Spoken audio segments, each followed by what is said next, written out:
Il y a trois phases du développement de la responsabilité citoyenne dans une personne. Et puis, comme tous les autres éléments du développement de la personnalité sociale d'une personne, le développement de sa responsabilité citoyenne va beaucoup varier selon son environnement, les valeurs de sa famille quand il grandissait, de sa communauté, etc. La première phase, c'est l'impuissant. Ça, c'est quelqu'un qui, généralement, n'a pas encore compris la portée, mais aussi les limites de son pouvoir dans une société démocratique. Généralement, il est assez facile à identifier. Il chiale contre tout.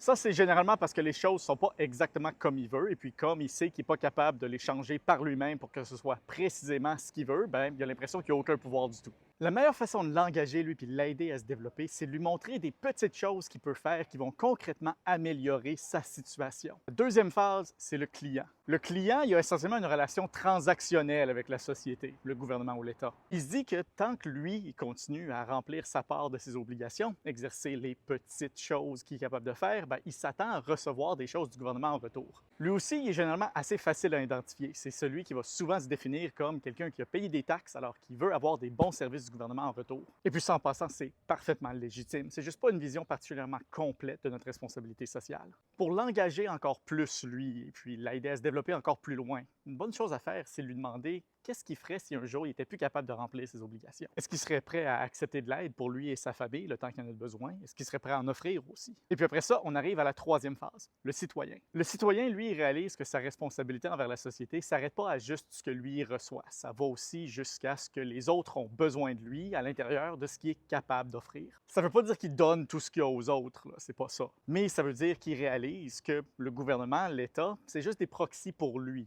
Et que si quelqu'un a besoin de l'aide du gouvernement, ben, indirectement, cette personne-là a besoin de son aide. Et que même s'il n'est pas obligé de le faire lui-même, ben, il est quand même obligé de s'assurer que quelqu'un va le faire.